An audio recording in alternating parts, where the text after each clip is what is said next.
What's going on, YouTube? This is wwjoshdew, and I got a rather exciting video. This is one of the first times I've ever done a video on something like this. This is an Android TV stick from a company that I had not heard of until they reached out to me, called BiggiFi. So let's go ahead and open this box up and show you what's in here. We're going to hook it up to the TV, and we're going to play with it. I'm going to, give you my first thoughts on it, and we'll go from there. So, there it is in the little box that they sent me, and here is the actual packaging. BiggiFi, B-I-G-G-I-F-I, and yeah. Let's get started. So, it says enjoy apps on your TV using your smartphone. So, one of the cool things is, and I think this is the first company to do it, is you don't use like a remote or a special gamepad. You actually use an app on your phone to control what's on here. You can use a mouse, and that's probably what I'll end up doing, depending on how well this works. And this app is available on Android and iOS, so if you have somebody with an iPhone or an iPad, they can play with you while you're using your Nexus 5, HTC One M8, or etc. So let's go ahead and pull this out of here. Alrighty. And let's see. Nice packaging so far. I like it. Flip it open. Gives you a setup, plug it in, and power on with BiggiFi. Now, it gives you a power adapter, but you can also use the service port or like the picture viewer port that's USB on the back of your TV. As long as it looks like a standard USB cable and it outputs power, it's perfect. And a lot of times, like on my LG TV, that port doesn't get power until you turn the TV on. So you're not powering this thing 24/7 unless the TV's on. So you download the BiggiFi app on your phone, connect it to your TV. In here, you've got the little adapter. You've got the little Android stick. You've got a micro USB port for powering it and for also development. So we're going to be rooting this sucker very soon. And then you have a little reset port there.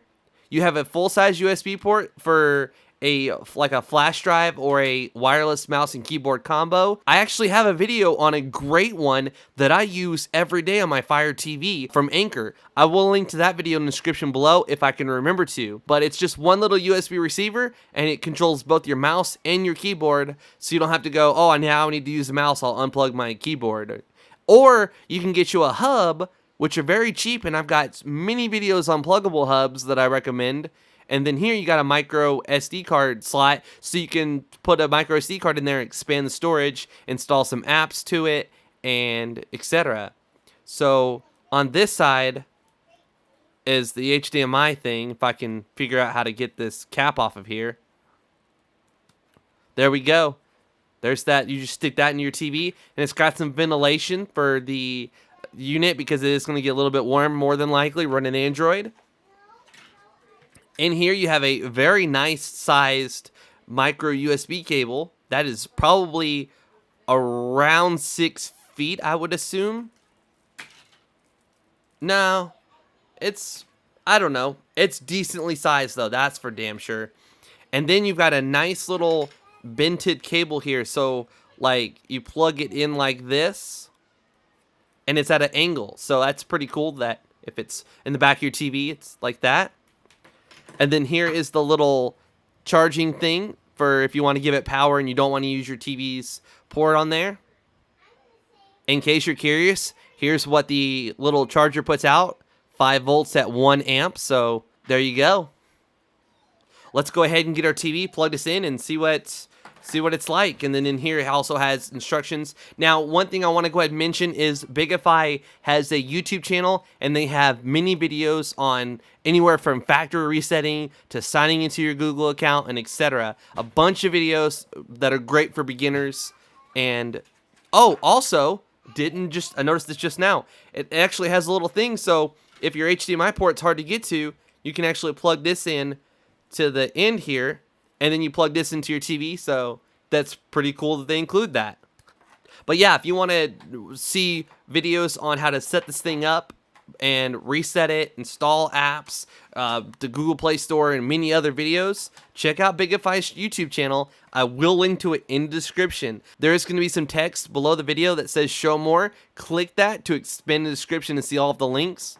Links to purchase this will be in the description below, as well as links to follow me on Twitter, Instagram, BiggiFi's YouTube channel, and even their Twitter. I will try to remember to link to their Twitter so you can, interact with them on there and ask them some questions, etc. So let's get the TV, shall we? All right, so here's our TV. We're going to go ahead and get to the HDMI port back here. If you don't have enough room to plug this in, again, you can use this little extender thing, plug it in like that, and then plug this into here.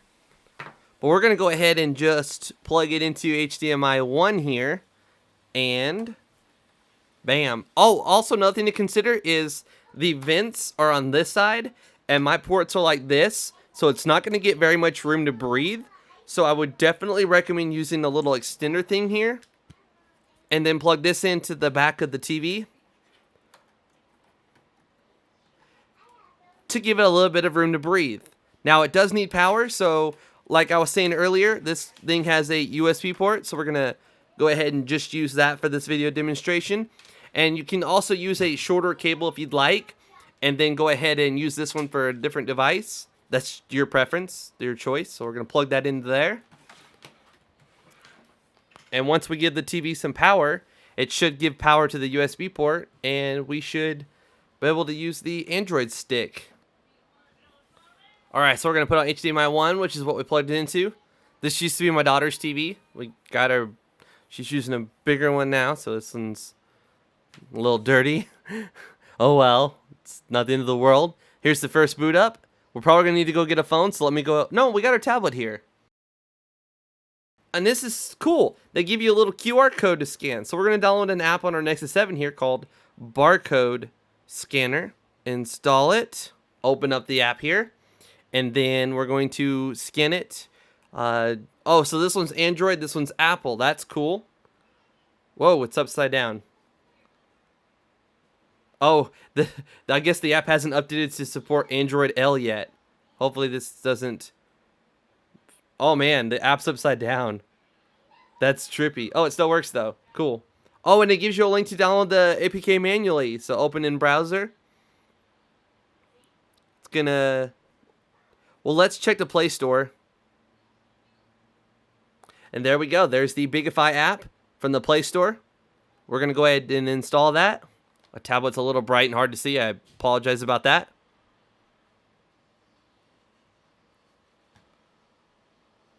Alright, so it's searching for devices on the network. Let me turn this down.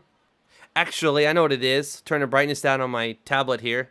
There, now this will be able to pick it up better. That's better. So, offline, connected to a hotspot. Let's go to Wi-Fi here. 7C49. That's the same thing up there. So, we're connecting to our BiggiFi here. It says it has been successfully connected with Nexus 7. We need to connect it to our Wi-Fi. So this thing only picks up 2.4 gigahertz. Let's go ahead and connect it to this 2.4 here. Enter in my Wi-Fi password, and we'll hit connect. It's connecting to my BiggiFi here. By the way, there is a way to resize this to get it to fit your TV better, and that's another example of a video that BiggiFi has on their YouTube channel on how to crop it and adjust it to make it fit better. Also, my LG TV has an option to do just scan, and so I recommend choosing that option. I don't know what this TV has to offer. Anyways, let's skip that. Let's finish the setup here. And we're going to hold our tablet in portrait mode like this. Switch between mouse and touch mode. So, control BiggiFi in mouse mode will not work with some touch-based apps. To take a screenshot from the BiggiFi device to help locate items on screen. Tap to show more options. Alright, so now we're using like a little mouse and we're touching on our Nexus 7. And we can open up apps like Twitter, Asphalt, Temple Run. Let's go ahead. That's cool they included some apps. So you don't have to like log into your Google account right away and do that. And then we're going to switch it from mouse to touch by pressing this little arrow up here. There, now it's on touch mode. And it tells you right there it's on touch mode. So this is really cool. It's hard to get my... Here, let's do this.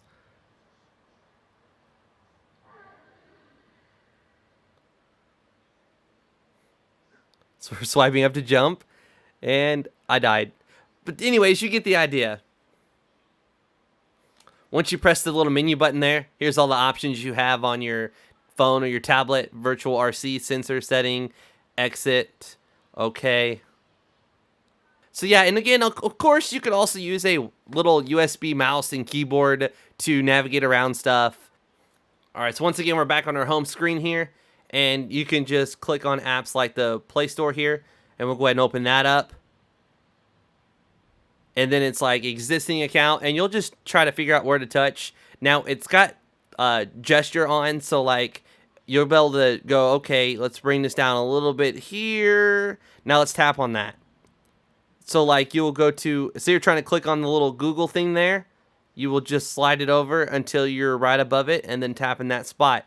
After a while, you'll learn to not even look at your tablet anymore. So it's pretty cool. And then you've got the keyboard here. Mine came up, so I can go ahead and type in like Josh.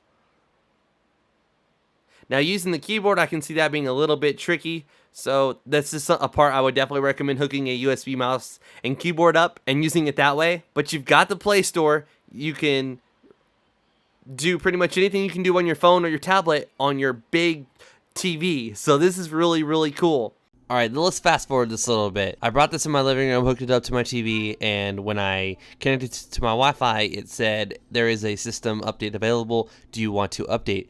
I pressed OK, and I was previously on Android 4.0, so ice cream sandwich, and then it updated, and for some reason it said it was on 4.0 again, and then after that, it finally updated to 4.2. So Jelly Bean, not terribly old, but in better than ice cream sandwich, that's for sure. But the whole process takes actually quite a while. The update happened, I think, 3 or 4 times. So I'm fast forwarding through all of that, so you don't have to sit through it and wait, because it's like 30 minutes worth of video to show you the entire thing. All right, so after all of those updates, going to About Device, and you'll see that we are on Jelly Bean. So I gotta turn my Wi-Fi on, connect to my Wi-Fi, and then I check for an update, and it doesn't say there's an update available, so we are on the latest version. And if I uncheck scale, it fits my entire TV perfectly, and I can change my resolution to 1080p. If you enjoyed the video, please let me know by giving it a rating. I would greatly appreciate it. As I play with this and I learn more about it, I'm probably going to post some videos on my second channel, youtube.com/wwjoshdew. It's also in the description of this video, and it's going to give you a little more stuff. And then if I do root it, I will do a video on this channel rooting it and etc. Definitely need to play with it more before I can say whether it's something you should definitely go out and buy. So make sure you're following me on Twitter. I will tweet about it every now and then and let you guys know my thoughts on it. And I may have a review of it someday. I don't know. Again, my second channel is going to be the best bet for finding quick little videos on things from this BiggiFi device. Please subscribe if you're new to my channel. Please give this video a thumbs up if you liked it. If you didn't like it, give it a thumbs down. This is What Would Josh Do, and I'm out.